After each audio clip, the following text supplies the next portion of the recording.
30 years of discipline, 30 years of experience as a natural bodybuilder, represented India 36 times and podium 35 times. Let's start with you. It all started off watching dad competing, then came in the Indian team jersey. So the times where there were like situations where getting food was a concern at home, then two bodybuilders in the house is not a good idea. True.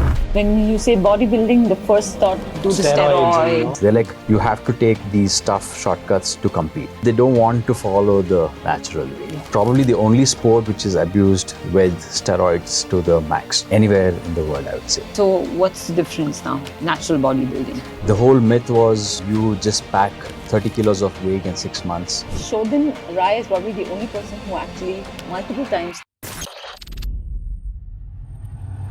But I'm very excited for this conversation, Oh my God. Gentlemen. I'm going to probably be a fly on the wall and just listen to both of you talk. And Probably we might get more info from you actually. Learn a lot because this whole bodybuilding space is so new for me. I love muscle. I have a fair bit, but I want to pack on more muscle.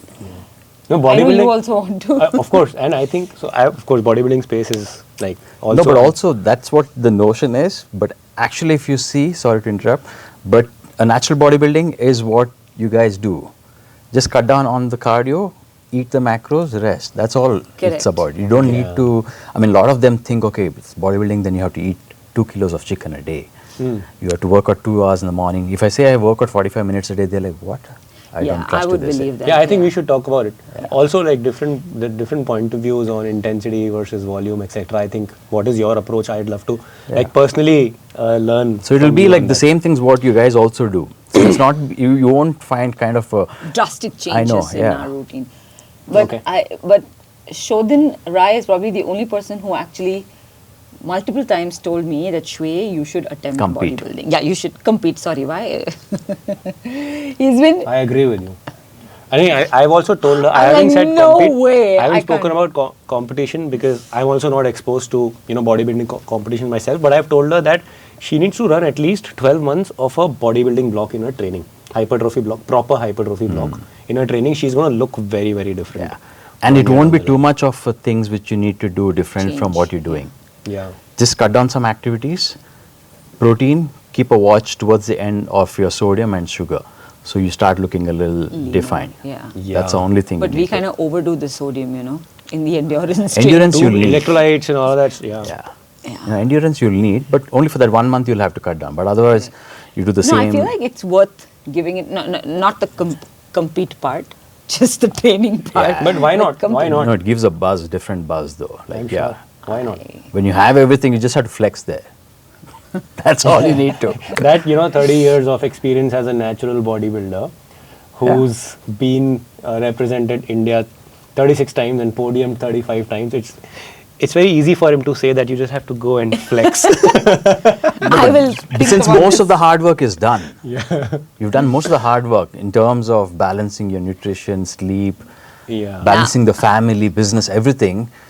You just have to practice the posing for maybe like a couple of weeks and then get on stage. Okay, practice Now posing. tell us about your hard work. Yeah, 30 years. Let's start with you. 30 years of discipline. And I very strongly feel that bodybuilding requires the most amount of discipline out there. Throughout the year also. Throughout the year and especially when you are doing natural bodybuilding, no steroids and you're eating normal food like all of us. It requires next level of discipline. So I think we can start by just, your story. Yeah, I mean, it all started off watching dad competing because dad was an initial asthma patient. Oh. So that's how he got into activities and exercise because it was all like in Mangalore, the Gardi Mane or the Akhadas, what it used to be. Yeah. And his Kusti coach is like, Kusti is like basically how you see in Dangal. Yeah, he knows of course. Kusti, I've seen a lot of that. His coach saw him progressing because of his asthma, started practicing exercises and stuff, and he's like started seeing changes in dad's physique, and he's like, okay, I think you should attempt in bodybuilding. And that's how he took up bodybuilding. Wow. And then competed, moved to Bangalore from Mangalore, and then started competing for college and the universities and stuff. Then got recruited in Vijaya Bank, where your dad also was working. Yes. Most of the Mangaloreans at that time. Yes, by default. But dad was working only till 2 p.m. Because he had to train. Yeah, they're like, okay, after 2 p.m. you go work out. you have to represent the bank, so you're hired as a sportsman. So he got recruited in the As a sports quota. quota. Oh wow. Yeah. Okay. So his work was to half a day in the office, half a day in the gym. And also like old school, it used to be you have to spend 2 hours of workout in the morning, 2 hours of your day in the gym in the morning, 2 hours in the evening types. There was no calculation of calories at that point. So he would say, okay, eat this, all healthy food, like how we've like minimized the portions now. Eat 1 spoon of butter, it used to be, it is now. Earlier it used to be a handful. The whole idea was you eat more, burn more. Okay. Versus now it's like, okay, you calculate, you make the task easier. You don't have to unnecessarily spend 4 hours in the gym. Yeah, Train burning smart. more. Yeah. So we used to watch him soak the almonds overnight, raisins overnight, give us omega-3, 6, 9, C cod, 7 Cs. Oh yeah, oh my God. Yeah. Wait, And what year was this when Dad got into bodybuilding? I mean, I was aware when he was competing in the 90s. 1990. Okay. Yeah, so 1990 is when he won the Bharat Kesari, which is the above 40 title and stuff.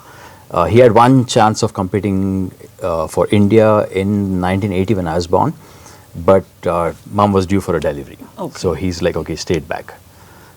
Thanks to him. So it was sweet. like the process was smooth. So, and then he had later chance of competing internationally again in 93, 94 and 95.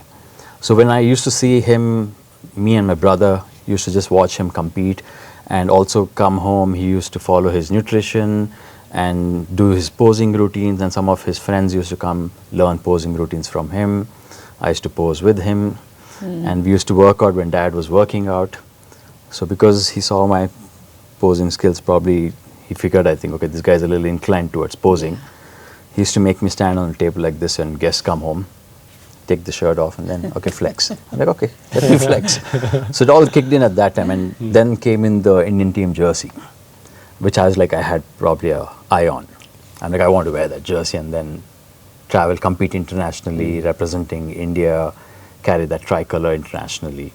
So brother also was working out, but he didn't get into bodybuilding. Yeah. I have an elder brother. Yeah. So he's more of a Ironman guy. He's done like 2-3 Ironman, the half 70.3 ones. He lives in the US. So he had to focus on the study. He's like, there can't be 2 bodybuilders in the house. Coming from a middle class family. Yeah, I know what that's like. Yeah, so the times where there were like situations where getting food was a concern at home, then 2 bodybuilders in the house is not a good idea. True. So he had to, his interest was towards engineering. So he picked that and I picked BCom. So Dad's like, okay, I started working out at the age of 10, which is basically freehand exercises. Because of Dad's influence around working out in a gym close to the house and stuff, we had all those cycle chains and the bike chains tied to a pulley, and then we had those wheels of the train and stuff, which would look like a plate. So Use cool. that and stuff. Amazing. And all those cast iron black dumbbells. So we used to work out in those. And then he's like, okay, you seemed interested in working out, but I don't want you to lose focus on your education. You finish your basic education, 10th, and then I will put you to a gym and throughout the year. Otherwise, it was only 2 months during the holidays. Yeah, so we're like, okay, fine. We used to do track and field. I used to run 100 meters in the school till the age of 15. So I used to do pretty decent, like first, second, till the 10th standard. 10th standard is when I'm like, okay, Dad figured, okay, he's doing decent with academics. Let me start putting him towards, not like forced, but I was like, I want to go to the gym and then compete. So as soon as 10th was getting over, started competing in the district contest here. He put me to a gym in Classic Gym in Sadashinagar, called Classic Gym basically.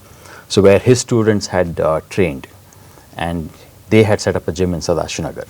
So I used to train in Sadashinagar in the evenings, go to college in the mornings. So from Pina, I used to do the drill to Rajajinagar for college, back home, and then back to Sadashinagar. Started competing at the age of 15. Then, Wow, 15. yeah, we both happened to compete after all this in 2001, me and Dad. Together? Yeah, You in mean one of the same- nationals, but different categories. Of He was course, in the yeah, above of course. 40, I was in the under 21. I feel his whole intention was to make sure that I am comfortable competing, do well in the nationals, so I'm getting selected for the internationals, which was in Paris, which was my last year to compete in the under 21. Oh, Paris was it. Yeah, so if I don't compete in the under 21 category in 2001, I would not make it in the juniors ever in my life because my age You'd go to restriction. 22. Yeah. So he came with me, competed also because I was competing. Sweet of him. And then, but his actual contest career ended in 95, but he came back in 2001 just for me. For you, yeah. Yeah, and then competed, and 2001 was my first international for India. Then the journey started, winning Mr. Bangalore University a couple of times, competed in the inter-university. So then I had to give up on all the track and field events, volleyball, football, a little bit of those, what I used to, like how we were speaking, had to cut down my exertion and then focus. Yeah. Because also that's the prime age where, like even with science now, what we see changes now, we thought only at the age of 25 was earlier your peak age and you did maximum gains.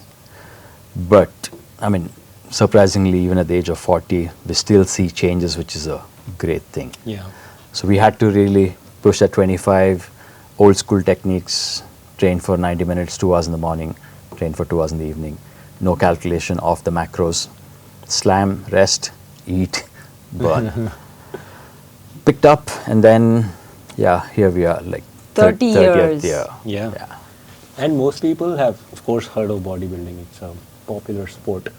But I don't know if many people have heard of natural bodybuilding. If you can just talk a little bit about what natural bodybuilding is. Yeah, because when you say bodybuilding, the first thought to most people's head is like, oh, so I Arnold have to like, Schwarzenegger. yeah, no, also I'll have to like do stuff for my body, Yeah. you know, like Yeah, do the steroids steroids and and that all stuff. of those things. No, that's even the case today, I feel, because a lot of them claim to be doctors, they're not. They would have done a few cycles. They will say, okay, because also at the end of the day, it's credit for them. I have produced an athlete in 6 months. They're like, you have to take these tough shortcuts to compete. If you're not taking, you can't compete, is what they would put it into the athlete's mind, Yeah. or the one who's aspiring to be an athlete. The one who's educated would know about it, but he still wants to do it for the kick, and then also their intention would be to do it only for a short time. After 2 years, I don't want to compete, is what they would think. Okay. They're like, Got okay, it. let me do at least a couple of cycles. But the whole idea is, if you say bodybuilding, the immediate thing is like you have to do cycles. And even now, people who are educated know it, but they don't want to follow the natural way, Yeah. which is the sad part. So bodybuilding has a lot of bad reputation that way, and probably the only sport which is abused with steroids to the max. Anywhere in the world, I would say. Yeah. I mean, Olympics, all of these sports have abuses, but maybe minor. But bodybuilding as a sport, if you see, 2 out of 20 federations only do the testing. So other federations, they don't do the testing, which is indirectly a way saying, okay, we entertain. Yeah. And also when it was a trend of bodybuilding from the US, where everyone had to be poster perfect, or for the cover of the magazine and for the movies and stuff, they're like, okay, they thought, okay, only if you're a certain way is when you would get into these magazines. You would get onto the Olympia stage, you would get onto a movie and all those things. But then as you get older, now the whole longevity is, everything is kicking in. People understand it's not just, because the shelf life of the other bodybuilding, which is the non-natural ones, max to max is the 10 year. So you don't see anybody competing more than 10 years at a stretch. Even in that 10 years, you will see them competing for 3 years, take a year break.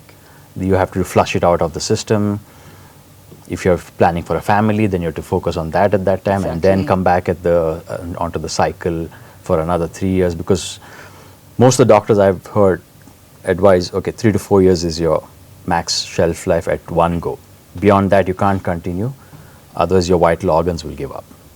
So much steroid. Yeah, because like how your muscles grow, your vital organs also grow and Start take a growing. lot of beating. Yeah. What your body processes in 5 years, naturally, the anabolics or the performance enhancers or the steroids does it in like a year. So that's why you would never see them overtrained. You'll see them 2 hours in the gym in the morning, 2 hours in the evening. They'll have a busy day. They'll have their nutrition, everything, but they can keep slamming 4 hours of workout in the day and have to eat that maybe half a 500 grams of protein a day and stuff. So which ends up being like your body's working so much more faster. The shelf life cuts down. So then, so what's the difference now? Natural bodybuilding.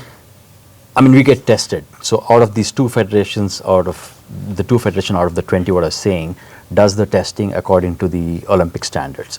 We send our samples, urine and the blood to the WADA labs in the US or any of these affiliated things in Singapore if it's easier for us in the Asia. Otherwise, it usually goes to WADA, which are the Sports Medicine Research Technological Labs, SMRTL. So they have their WADA list every year, which gets updated. Like SARMs few years back was a big thing, which was not on the WADA list, which was like anyways another, like the new peptides thing is. So SARMs was another thing which people abused it to make gains. Then WADA put that in the list of banned substances last year. So every year there's an update on What are the banned? Yeah. So which is making the sport clean and then even for all athletes. So we get tested, our samples go there, and once you turn a pro, you're tested randomly every 3 months. So that's the difference. Anytime. Anytime. So you can be in your off season. I mean, even though many of the natural athletes don't have an off season, but they would be competing in a powerlifting or things like that. So just to keep up the energy, or you keep up the... If you can just clarify that, because our viewers won't be able to, probably won't be able to understand what an off season from a bodybuilding is and why are they competing in powerlifting. So if you can just clarify. Sure, because earlier, like how the whole portraying of bodybuilding was about looking big and then being big, beefed up to get on stage. The whole myth was you just pack 30 kilos of weight in 6 months, wherein it's easier to put on muscle, wherein you're not in a deficit. I mean, that was the understanding earlier. You can't be in a deficit.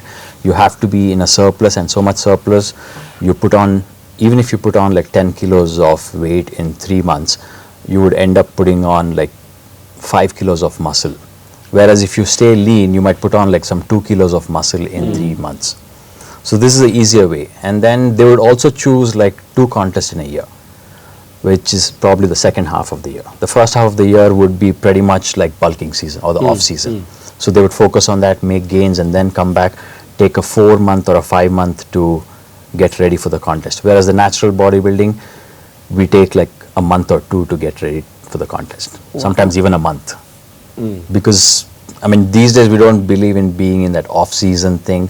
As long as you're focusing on your protein, you're doing your hypertrophy exercises and all those things, moves, keeping your calorie in check, wherein you can still make gains, but you can be active. Because the other way of putting on 10 kilos restricts you from a lot of things. You can't be playing a sport, which is, I mean, you would kind of start panting if you run for 100 meters. Because your body weight is so much and stuff. So these days, a lot of my friends also do that. They do powerlifting when they're not competing, so that to keep up the gains and the strength.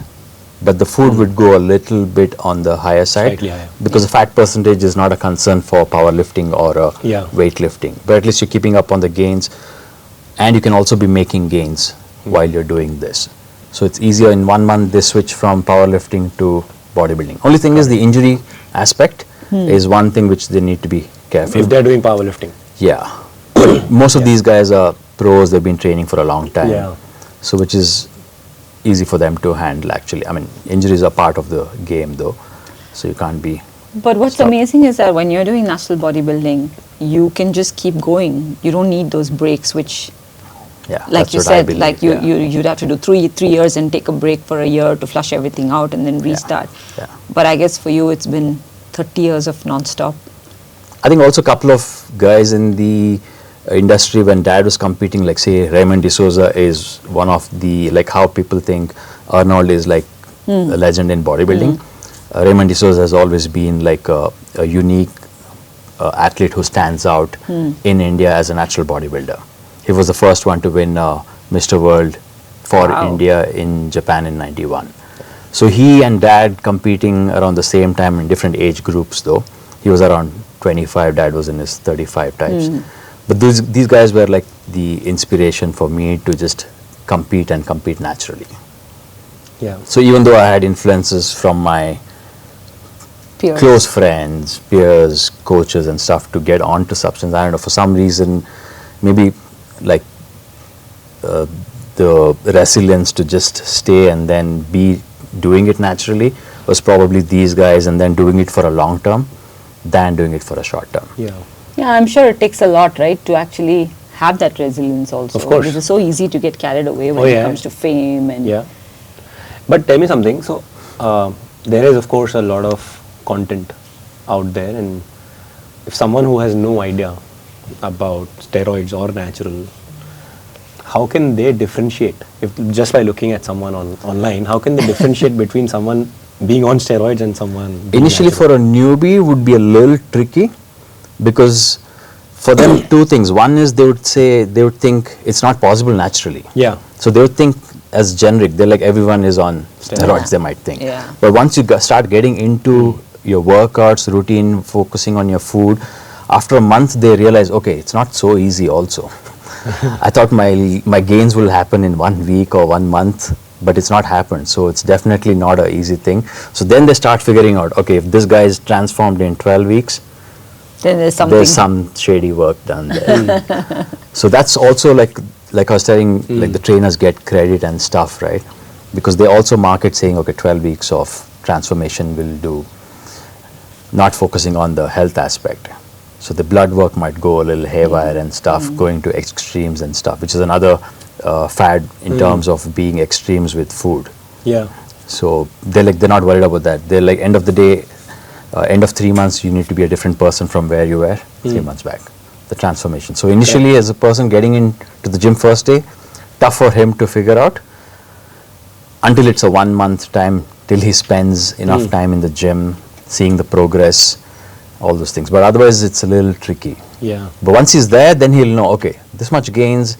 And if you see a gynecomastia and stuff, then you're like, okay. Yeah, if you can explain that also, what does that mean? Yeah, gynecomastia is basically like one of the most common side effects of a steroid. Like it's usually for men around the nipples, gets soft. So it's basically, you also call it as a man boobs. Oh. So which is like, some of them don't flush it out properly, some of them are not trained to flush out properly, sad part. Yeah. They help them get into the cycle, but they don't, also some of them feel it's trick of the trade, they don't want to let out everything so that the athlete comes back to them, which is a sad thing. Wow. And it's there to stay? It's there to stay. It's as in? I mean, if you As don't in do once the you get it, PCT, yeah. if you don't flush it out. the gynecomastia is there to stay, unless it's done cosmetic surgery and stuff. Oh my God. So if it's, some of them have it without even taking steroids.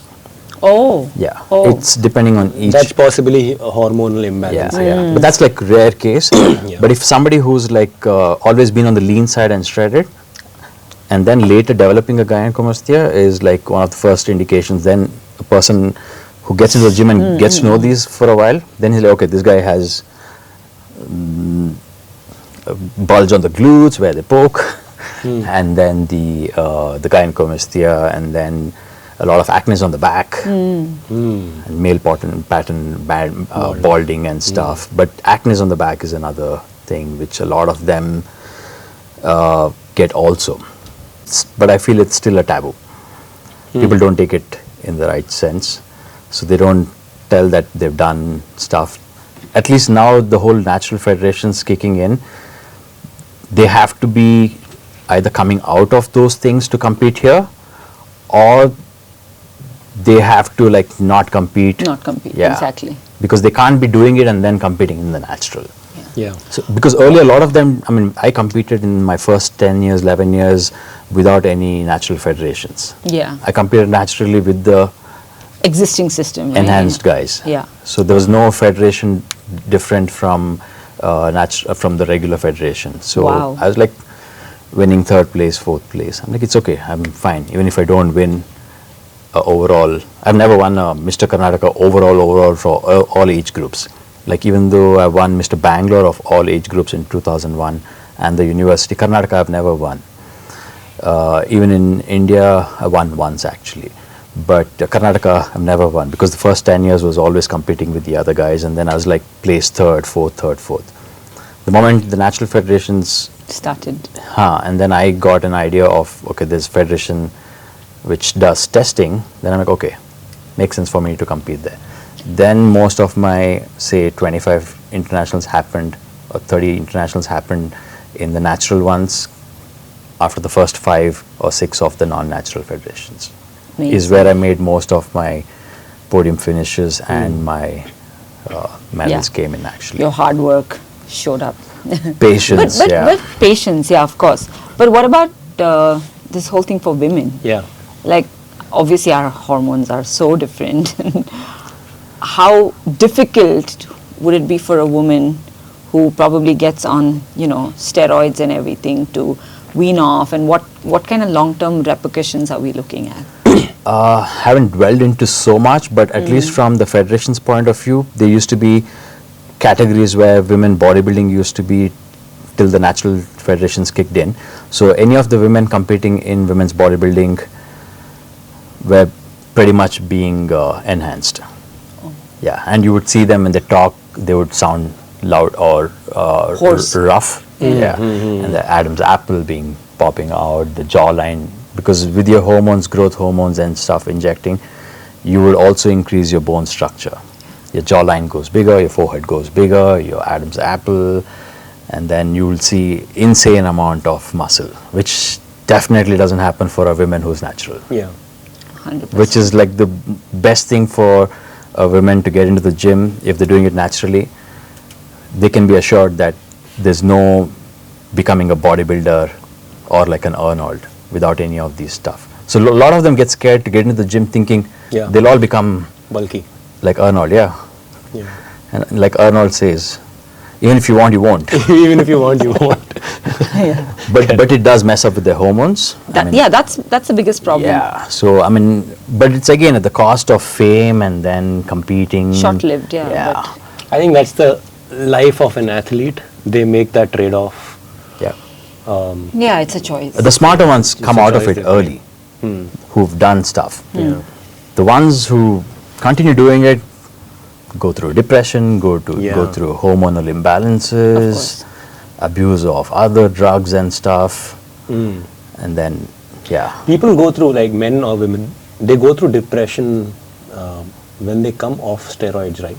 some of them even when they're on it, because it messes up with your hormones so much. Yeah. And you're injecting constantly your artificial stuffs, which your body is so smart. Body's like, okay, anything artificial coming in, The body won't accept. Accept it, yeah. Like testosterone is the most common thing Correct. used for men. Yeah. As soon as that happens, then the male usual tendency of erectile dysfunctions, because your body's getting testosterone externally. Body's like, okay, why should I produce? Correct. So that's the most common thing which men face. So they're like, it does definitely mess up with your hormones and stuff. But what about TRT and stuff? Because that is like right now a buzzword and being recommended to older men a lot. At least if somebody deserves it, and if they're in the bracket where the testosterones are not up to the mark, and if you feel for their longevity, it's not helping. For them it's okay, but it's advised by the doctors. Understood. So if it is medically, clinically low Approved. Then it and makes approved sense. by a doctor, then it Doctor. makes sense. Whereas in bodybuilding it used to be all are doctors, even though they're not.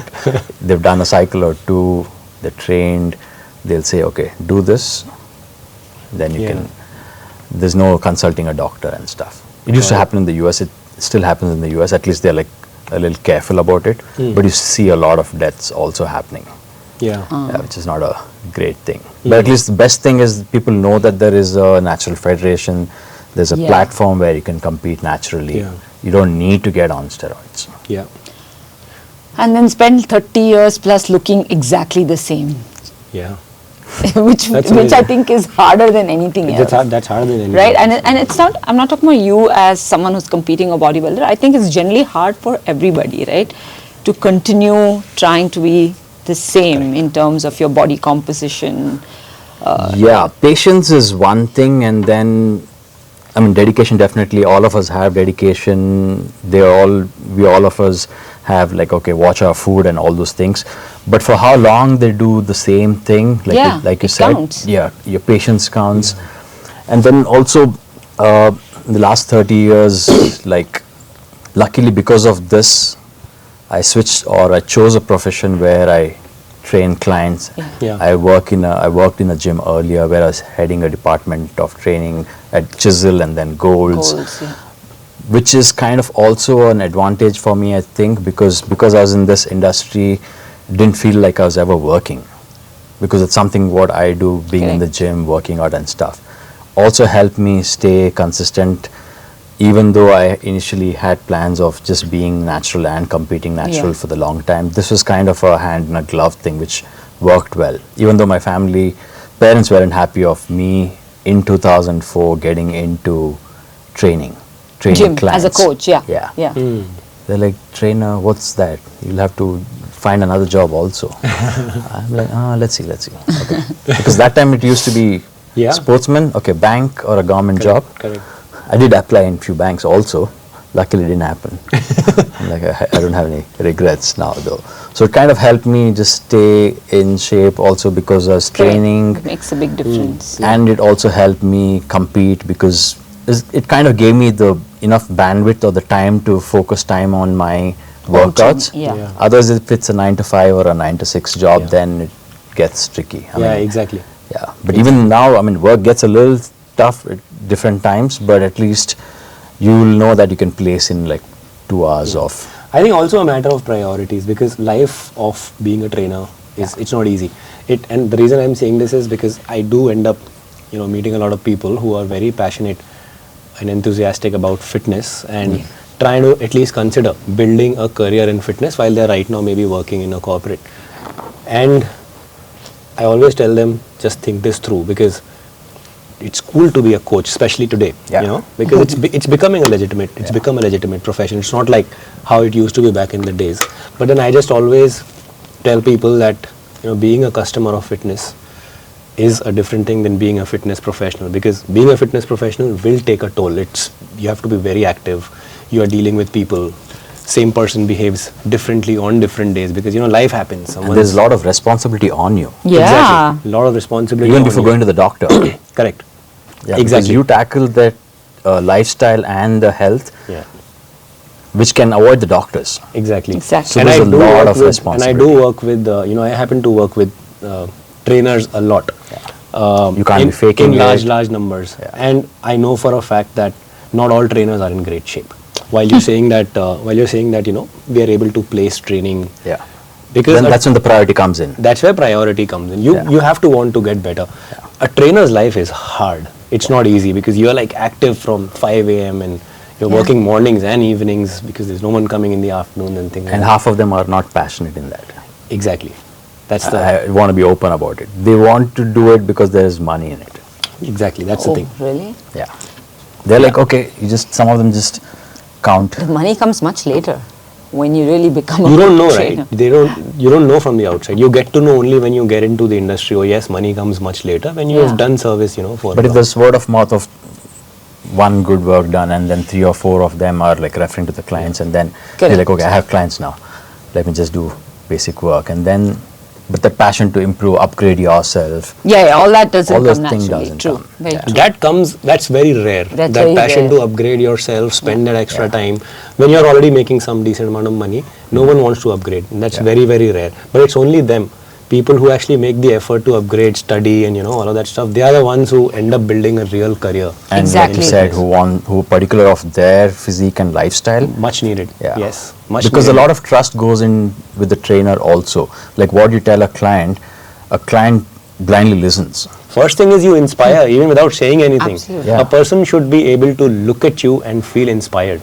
Like, okay, let me go to the gym today. Exactly. Yeah. So you've got to look the part. Yeah. Like a lot of them, I'm sure, like they see Shweta's arms and they're like, okay, I want to be lifting weights like Shweta. Shodhan wants my arms. Yeah, I want her to compete. She should. Yeah. I agree. So much scope. Petitioning. I know. Anyways, when you're... It's a very difficult choice between endurance competition and when you don't have much of endurance contest, Yeah. Do like he said, right? They like, Yeah. If I ever think or decide to, you'll be the first person. You'll really do well. There'll be nobody else I'll go to. Yeah, I'm going to be reaching out to you separately very soon.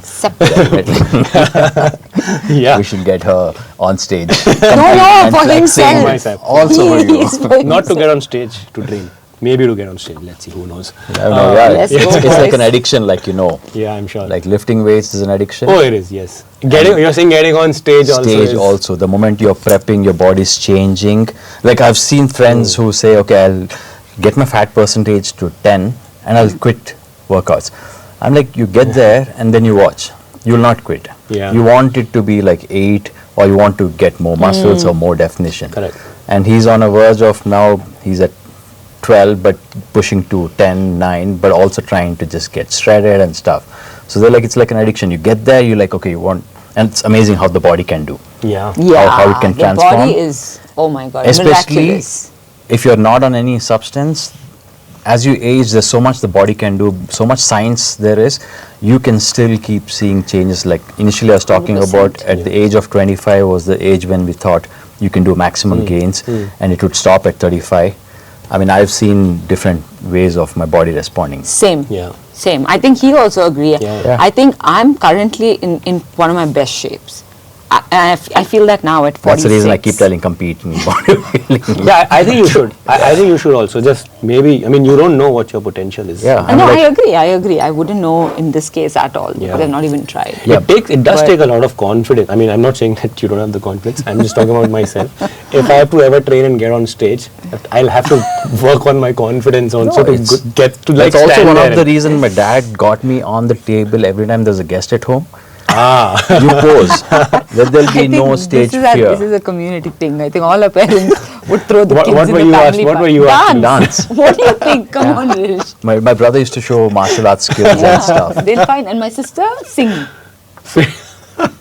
Yeah, because it's a talented community. Like everyone is so talented. Okay. No, but even if So it's sweetly sings the talented community. That's why. no, but a lot of talent come from Mangalore. If not sports, there's so Yeah. much of arts, culture, everything. Like, Bollywood and stuff, if you see. oh also. yeah, actually. Yeah. So that way, I think what I've seen also at the age, like last year was my best conditioning in my whole 30 year of career.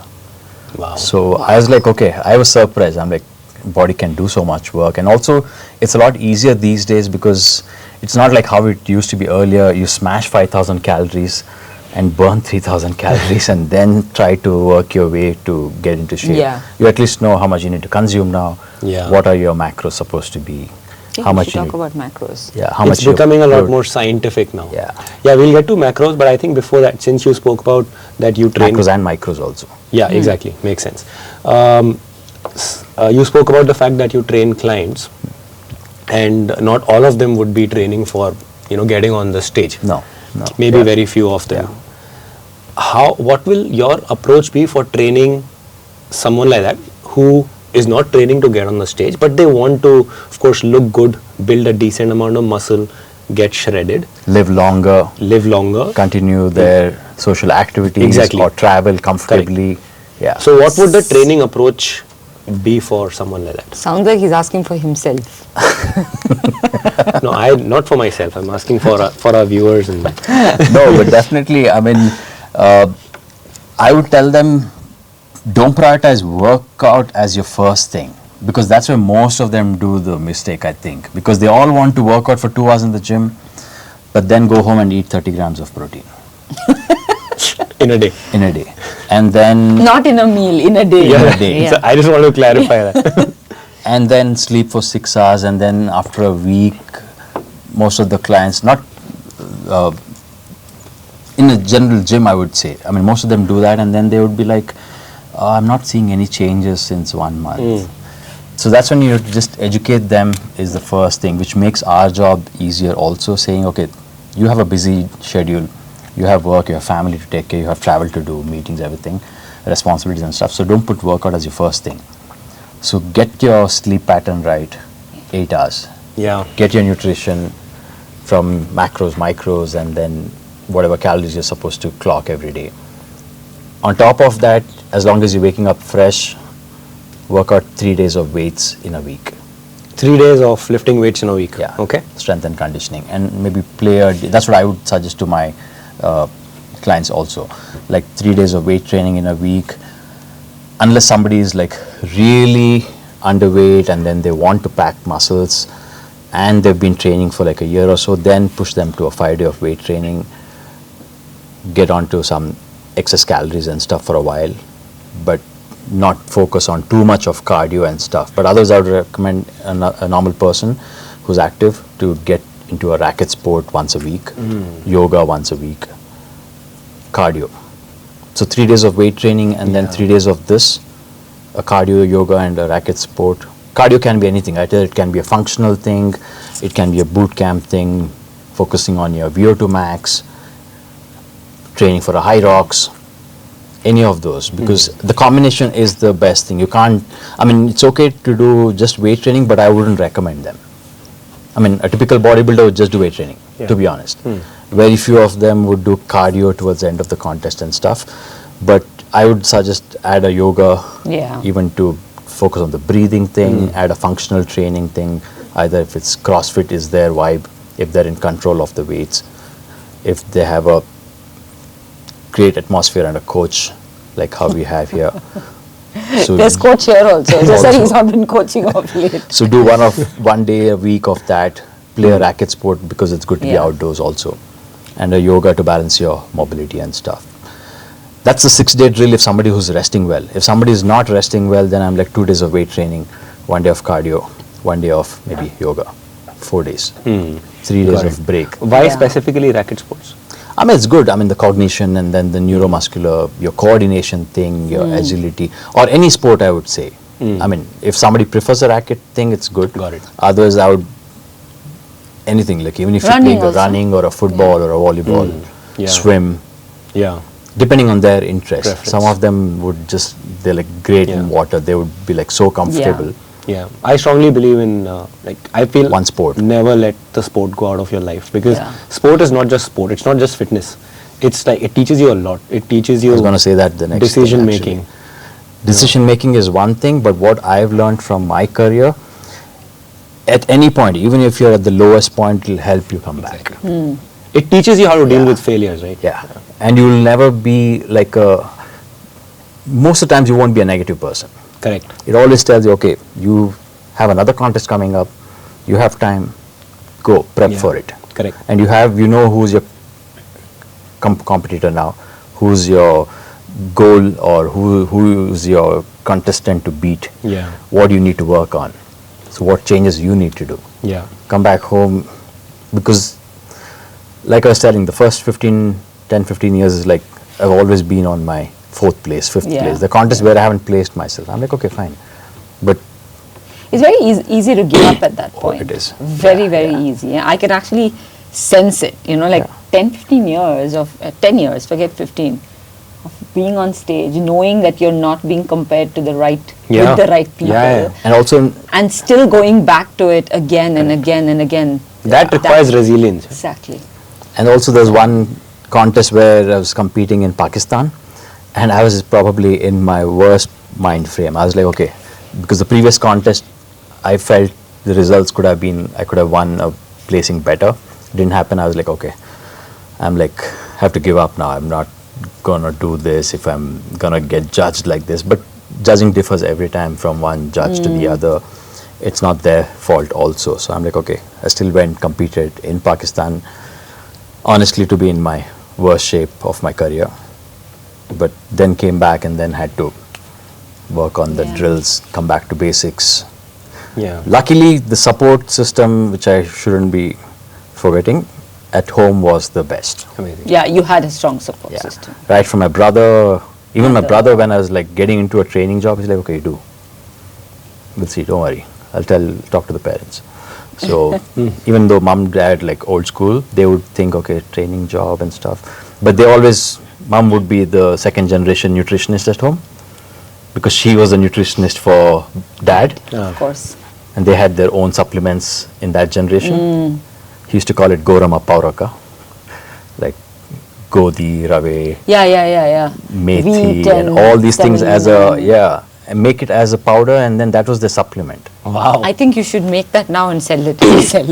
I keep a Threptin box now I'm at telling home. you. A Threptin box, which used to be their supplement for somebody who's like malnourished. It used to have some protein and carbs extra in it. I've had a lot of, I was a skinny kid, so I've had a lot of Threptin. I've had Threptin, so you can relate to that actually. Yeah. So, but yeah, when all these whey proteins there, the gluten part comes into the Gorama Pauraka. So I don't think that, not like, earlier there's no gluten, there's no lactose, and they like, just smash it. Allow Let's see the what body happens. to. Yeah, which is what I believe. Train, but make your body tough and be fit. Don't take it to the delicate side and be fit. Yeah. Because your body is not meant to be delicate. That's a good one. Yeah. Because so many of them unnecessarily do avoid lactose, do avoid gluten, do avoid carbs. I'm like, if you've grown up eating that, why stop? Exactly. Agree.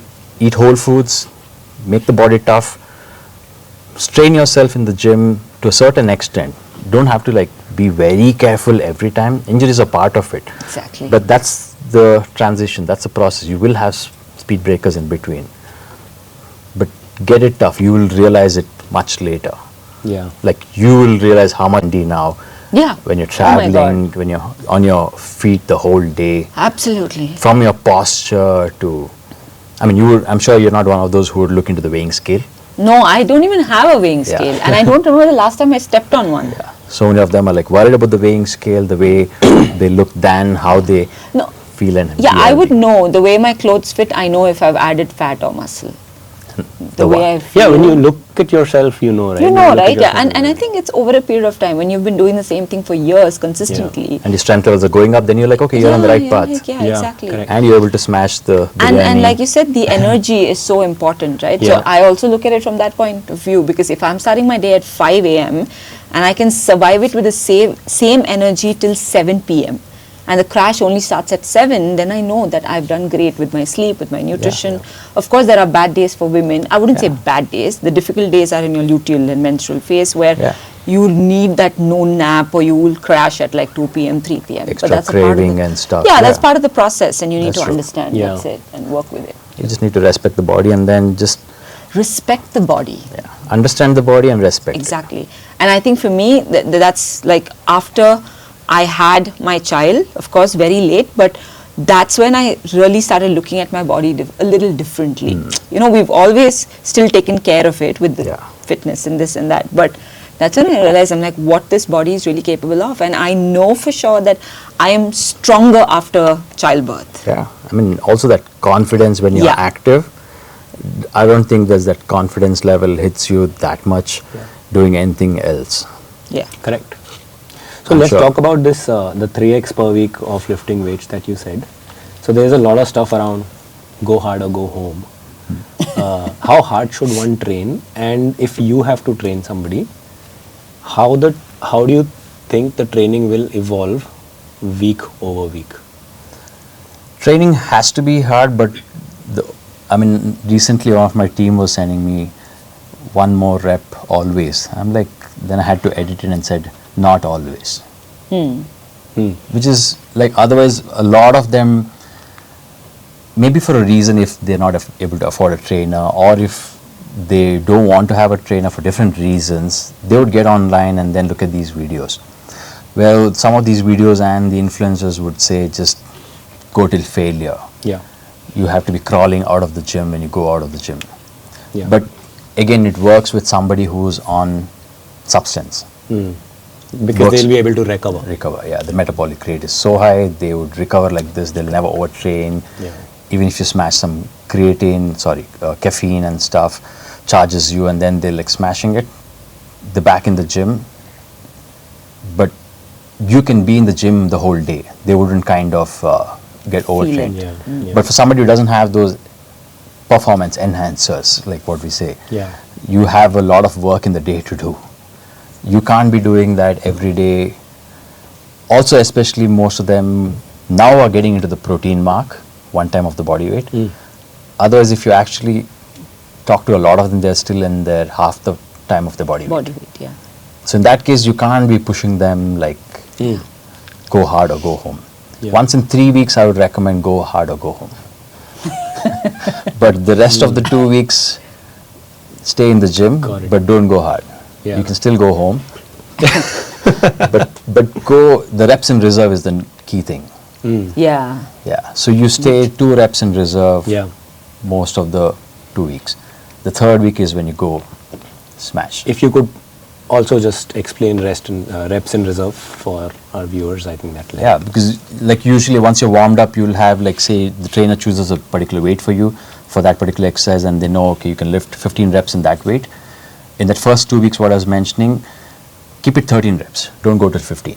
If 15 is the rep where you fail to lift, is your max. Yeah. So stay 2 reps away from that. Yeah. Comfortably place it back, which will, I believe in under training most of the time. Sometimes you have to train till the max, but most of the time under training will still see changes.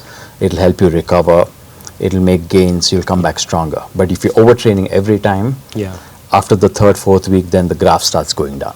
Yeah, and that's what someone needs to be watchful of. There is also one school of thought in the bodybuilding fraternity where they talk about very high intensity training. So like going to failure, pretty much hammering your muscles, training for not more than let's say 30 to 45 minutes a session and do 2 sessions in a week, but like really hammer yourself. Versus what you're saying stay 2 to 3 reps shy of failure and train 3 times a week. Yeah. And focus more on just consistently. Even if it's the volume, like the weight can be heavier, but you can still keep, instead of 8 reps when it's heavy, keep it 6 reps. But it is so important, I would say, to definitely train heavy because that's when the strain builds on the muscle. Yeah. Exactly. Because other than that, like your testosterone spike doesn't happen, your bone density doesn't get heavier and stuff. So that's why I was saying don't make your body too delicate by lifting too light weights, keeping too much of a reserve. Keep little reserve in your reps, but train heavy, focus on your grip because unless you don't go heavy, you will not focus on gripping firm. You will not engage those extra muscle fibers. Yeah. Your stability won't get better. So you have to do that, but smartly. Got it. I mean, going till failure in that 3rd week, like you said, training 2 days a week is also good, depending on each individual. Like if somebody who's like ectomorph, ectomorph. So they would have to probably undertrain, give a lot of rest, eat, take a lot of rest, 3-4 days of rest, come back, work out. I think that's also Mike Menzer's training pattern. Exactly. Yeah. Dorian Yates had a similar principle like that. Yes. So works on some bodies, but it's good to try out because as long as you know your body, how it works, what it works well with, no one would know. How you are in the morning when you wake up, no one would know. Understood. I'm sure the Whoop will give you details. Yeah. But also you would know how exactly you feel, how your strength levels that day are and stuff. So I would say you know your body, you know what works for you, what range of motion works for you, what angle works for you. Yeah. You can't Makes be just sense. cutting and pasting what you see. Yeah, we are all unique individuals. So Yeah. got to be like mindful of. Definitely. Yeah, I think that's very helpful. Got it. You have Let's any talk other? about, I want to know about his nutrition. Yeah, I think that's what everyone wants to do.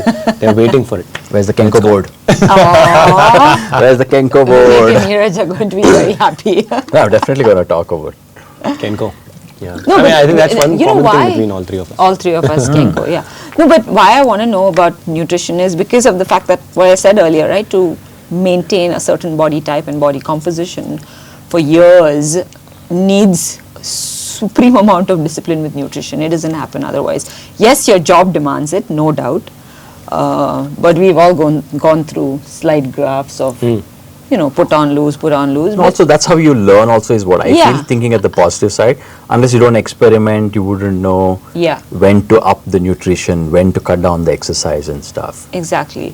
But we want to know how you eat, irrespective of Kenko. A day in your life with respect to nutrition. Yeah. Day in terms of nutrition, I feel also being naturally competing since the beginning. Yeah. has not let me go berserk on eating a kilo of chicken every day, 60 eggs and stuff. Because there are friends of mine who used to do that. 60 eggs? Yeah, and he was also vegetarian and stuff, so he had to rely on eggs more than the chicken and stuff. So other than the whey protein, that is. So 60 eggs and the whey proteins and stuff. How do you eat 60 eggs? Bodybuilders do crazy stuff, huh? 10 eggs each meal into 6 meals. That's like every 2 hours, literally. There are people who wake up at 2 a.m., eat and then go back. Yeah, someone told me that. There's someone in our team. That's a very bodybuilding thing. Yeah, 3 o'clock, wake up. Yeah. More meals you eat in a day. But you haven't done that. I have done like 7 meals, but not late night. When I sleep, I'm gone. I wake up So in after the 7 hours. 7 meals within a span of what, like 10 to 12 hours? You know, Because it's like you're sleeping 8. So Yeah, 2 hours. Between every 2 hours, you have every 2 small hours meals. you're going to eat something. But small meals, like Got it. if you're recovering, if your recovery needs to happen, then Okay, so tell us.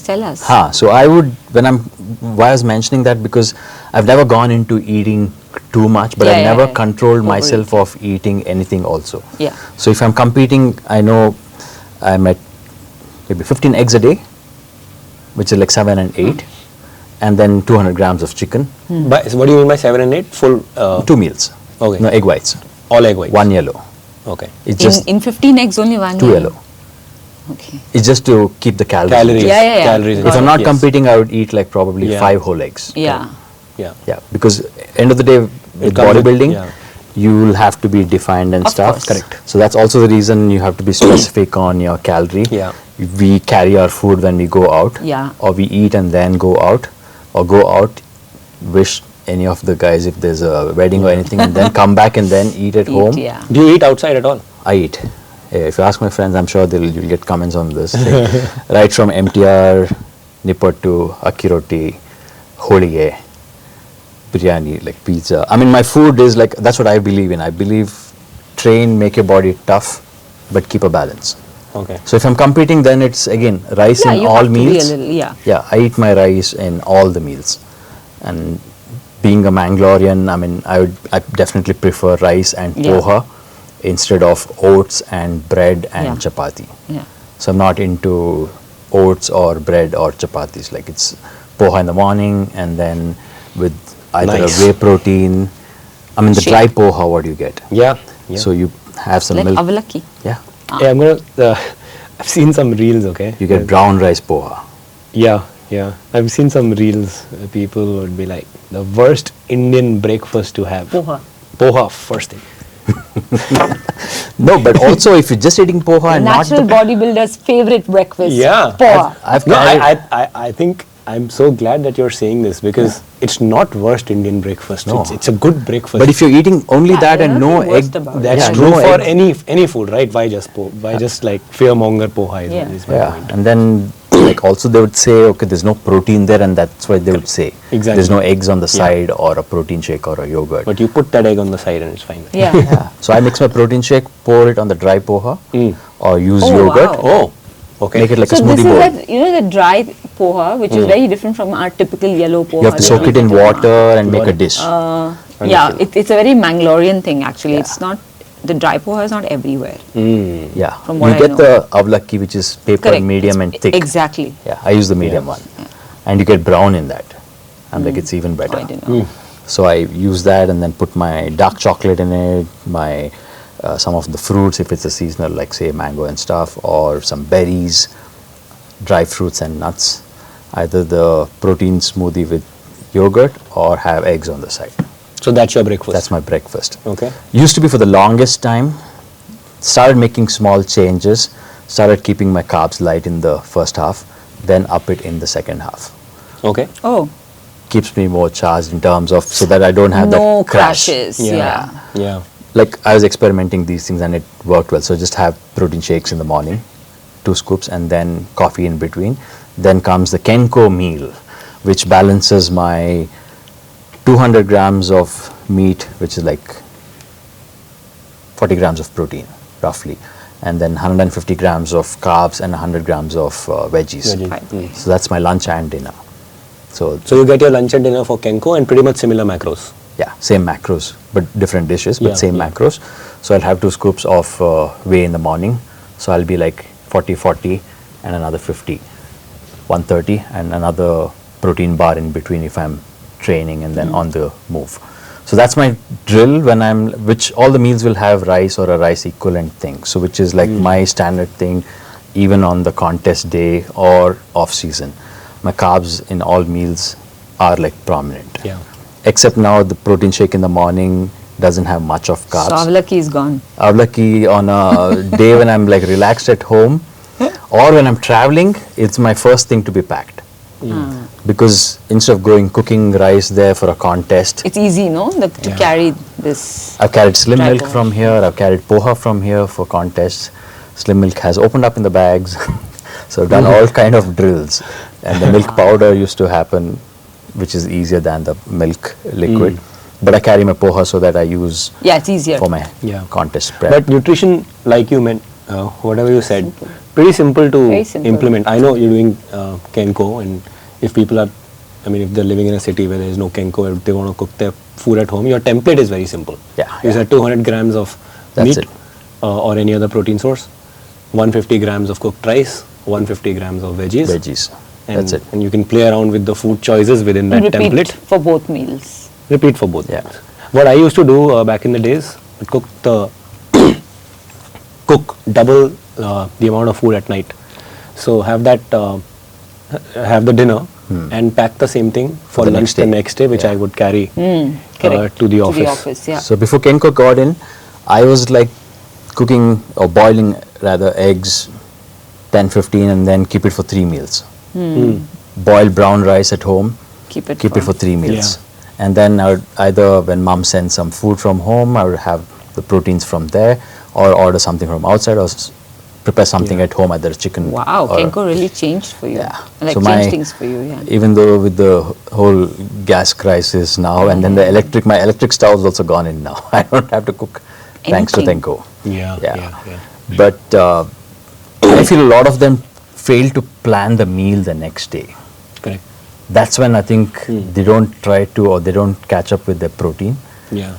Because at that moment they say poha and there's only poha, and somebody looking at like what breakfast this is, definitely they would think that way. Yeah. If you plan, okay, eggs on the side or protein and balance the meal. A little bit of planning. But if you're not competing, then there is same protein shake in the morning happens, and then it might be akki roti or a ragi roti. Something that you've probably craved for. How much protein do you recommend? I go up to 1.5 times of the body weight. Per kg of body weight. There are days I've gone twice of the body weight also. So which will allow me to play around with the carbs and then the fat. I don't make them zero, but at least I keep them in moderate quantity in that last month of the contest. But I bounce back after the contest is done. So you're doing 1.5x the body weight, and is that what you recommend to your clients? If somebody is training, hard weight training and looking at muscle building, I would recommend 1.5 times, which is not too much actually. It's not. No. But you won't say that they... as long as they don't have any renal issues and stuff. Correct. And they don't need to go to 2x the body weight and all that stuff. I would say go for it. Okay. But it's tough to get that thing into some of their mind. They need to understand and they need to accept it. Some of them do, but on a regular basis, it gets tough for them to manage it. Yeah, it's hard to manage. It's hard to eat that much protein. That's another skill that people need to build. How you divide it between different meals and things like that, right? That's when I say protein shakes come in handy. It doesn't feel you don't have to chew your food so much. But the whole foods are definitely any day better. Any day better. Oh, of course. Yeah, but if you have to... Because I've not, I'm 52 kilos, but... With the way she said, I was like, what? Kilos. I know. But I'm not too far. I'm 46. Young, you heard Djokovic speaking? What? Djokovic is like Alcaraz, Sinner. The new era, new generation of tennis players have arrived. Alcaraz, Sinner and Djokovic. You're like that. Same. Yeah. No, but for me to do 90 grams of protein, I don't find it challenging. Yeah. Because that's what I said. Yeah. But doing it every day is hard. Even I kind of mess up. That's a skill. That's a skill that you build. So I tell people that so basically, like even in old age and stuff, they need to eat more protein. Yeah, synthesis drops down. Because they build anabolic resistance. But if someone's 60-year-old and they've never eaten that much protein, they're eating what you said 30 grams a day, and suddenly you get them to 100 grams, their stomach is going to be a mess. They're not going to be able to eat it. But basically. Do it over 3 weeks. Correct. Yeah. No, I'm saying when you're like 40, 45-year-old, you start adding 1 or 2% every year. That's what people who are in their 40s right now need to start doing for when they are in their 60s and 70s. Start adding 1 or 2% protein every year. So by the time 20 years later, your stomach would be able to digest the amount of protein you need at that age. So that's play around with different forms of protein. Yeah, exactly. So that you have options. Correct. Yes. Because some of them I know just do whey chicken. At least play around with eggs, fish, and then red meat sometimes, depending on their veg or a non-veg person, or if it's a vegetarian, like say we have options with mushroom, spinach, and paneer and stuff. So you just play around with different options. Correct.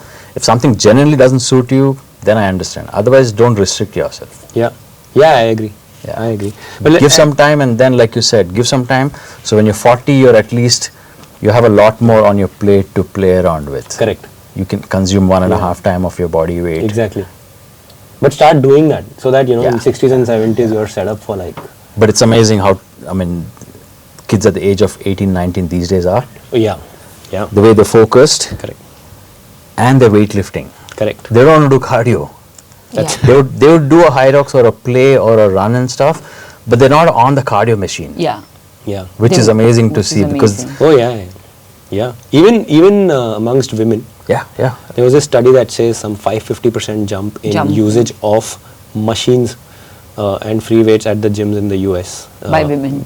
And all of that jump is contributed by women. That's the usage of machines, right? Yeah. In 96, 97, when I was working out in one of the best gyms in Bangalore, there were like probably 2% of women in the whole gym. Yeah, it's amazing. Coming to the gym. At least 2%. Coming to the gym because their parents are like, no, it's not meant for girls. Yeah. And you will become a bodybuilder if you go to the gym. Who will marry you? That was the thing. Yeah. But now it's like at least 30% of them are women. Which is like, you keep mentioning, invest in muscle. Correct. Pile on as much muscle. At the gym, at the space right now, we have 75% women. Yeah. The men are really just either the friends or the siblings that's or probably the the highest. That I think, that's pretty. No. That's pretty My amazing. place is filled with women. Filled. Like I have to literally look for the I men. know why that is also. Why? It's all because of Shodhan Rai. Because they've seen, like it's easier when a woman and they is also there. relate. And like it's the best thing is that I've seen people. I'm sure you would have seen also, but they are excited about hitting PRs. Yeah, they are not thinking about losing weight and 1 rep max. Also when they see, she doesn't look like a bodybuilder. They're like, okay, at least she does all these things. She still doesn't look like a bodybuilder, so we can also do. At least that trust factor comes in them. Yeah, it's crazy because all the women are doing like 100 kg back squat. Yeah, it's amazing to see that. 75% women. It's amazing. Yeah.